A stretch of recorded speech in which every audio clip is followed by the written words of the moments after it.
Aujourd'hui, nous nous intéressons à un des plus anciens mais aussi un des plus nouveaux des matériaux, le verre. Depuis l'histoire des cathédrales, c'est toujours le même rêve que poursuivent les architectes, c'est d'amener le maximum de lumière dans les édifices qu'ils construisent.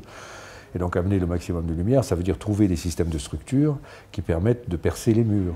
L'architecte est un créateur. Il veut maîtriser la lumière et plier les matériaux à ses exigences. La qualité du verre sur sa couleur, sur ses inclusions et sur sa réflexion engage complètement l'image architecturale du bâtiment. Donc moi, de ce point de vue, quand je fais un bâtiment, je sais ce que je veux faire au verre. Une relation étroite avec les fabricants de matériaux s'impose, pour connaître les dernières nouveautés et, selon leurs propriétés techniques ou esthétiques, pouvoir les intégrer dans des projets architecturaux.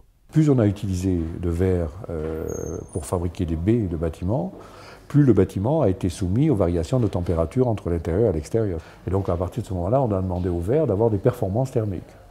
Donc on s'est posé la question, et les fabricants se sont posé la question de savoir comment faire que le verre soit transparent, mais qu'en même temps, il ait une grande performance thermique.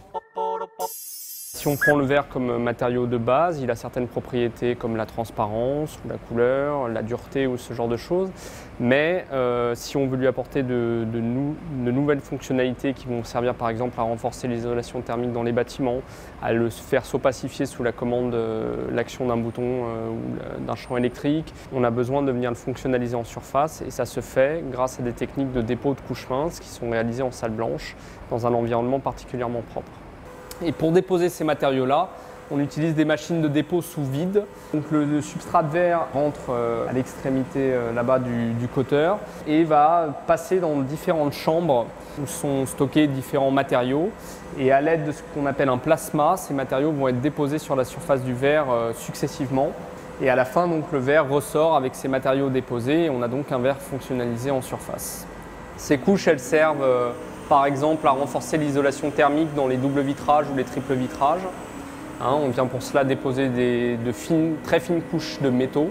Elles servent à filtrer l'infrarouge solaire pour empêcher un apport trop important de chaleur durant l'été, donc vraiment augmenter le confort thermique dans les bâtiments. Elles peuvent servir à rendre le verre photocatalytique et donc permettre de réaliser des vitrages auto-nettoyants. Elles permettent de rendre le verre transparent et conducteur, ce qui peut avoir un intérêt essentiel pour les filières photovoltaïques, les écrans plats, ces domaines-là. Et on dépose aussi ici donc, des empilements de couches minces plus complexes qui permettent vraiment de réaliser des fonctions de type verre opacifiant sous commande. Ici on travaille sur des prototypes et sur l'amélioration des fonctions et des produits existants et le développement et la mise au point de nouveaux produits. On est en train d'explorer maintenant un champ qui associe le verre avec d'autres technologies, par exemple l'électronique, les cristaux liquides. C'est-à-dire qu'on essaie de mettre dans du verre ou de faire au verre tout un ensemble de choses qu'ils ne savaient pas faire jusqu'à présent. Parmi leurs dernières créations, le verre intelligent. Intelligent? Mais qu'est-ce que cela signifie pour du verre? Donc, sous l'application d'un champ électrique, le vitrage va s'opacifier jusqu'à devenir très, très opaque. Lorsqu'on applique donc une tension inverse en polarité sur le vitrage, on vient désopacifier le vitrage de manière réversible. Donc ce vitrage est un vitrage intelligent qui permet de passer d'un état transparent à un état opaque de manière totalement réversible sous l'application d'un champ électrique, typiquement quelques volts. Alors l'opacité est une fonction possible, d'autres fonctions sont possibles. Il y a donc ce qu'on appelle la privacité, je ne sais pas si ça...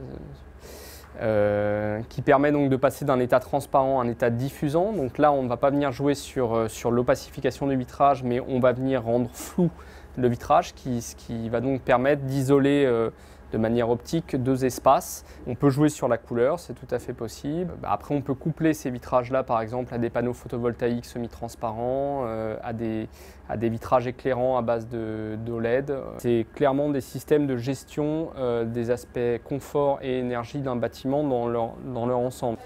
Donc tout ça s'inscrit dans des process d'économie de matière, d'énergie, et on essaie de viser plus juste sur les choses que l'on fait, de façon à ne pas dépenser inutilement. Voilà. Et en ce sens, le verre est un matériau impeccable. Là, on vient de construire un immeuble à Bordeaux qui est appareillé de panneaux photovoltaïques pour Radio France et Pôle emploi, un grand immeuble de bureau. Maintenant, on va utiliser sur une tour que je fais à Issy-les-Moulineaux des parois de verre avec des inclusions d'éléments photovoltaïques à l'intérieur du verre qui permettent de voir au travers. C'est-à-dire que le verre a à la fois une capacité de production d'électricité, mais en même temps, il garde sa capacité de transparence.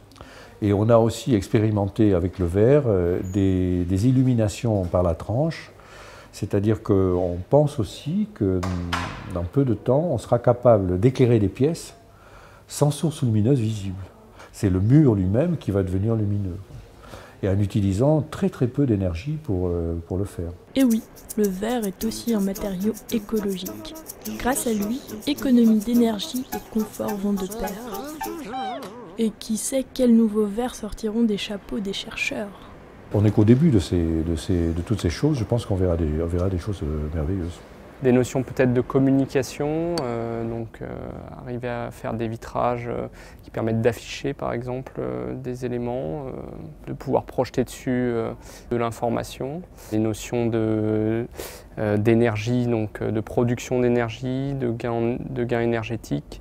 Par exemple, actuellement, je suis en train de me pencher sur un problème qui est un problème de fabrication de tubes de verre à l'intérieur duquel je fais grandir des algues spéciales qui fabriquent de l'hydrogène, par exemple. Et je suis en train de me demander dans quelle mesure je ne peux pas utiliser ce procédé pour fabriquer des façades de bâtiments. C'est-à-dire que la façade devienne, sous l'effet de la lumière, productrice d'hydrogène. Et donc là, à nouveau, on rejoint quelque chose qui est très intéressant, c'est qu'en réalité, les technologies ne sont jamais très intéressantes pour elles-mêmes.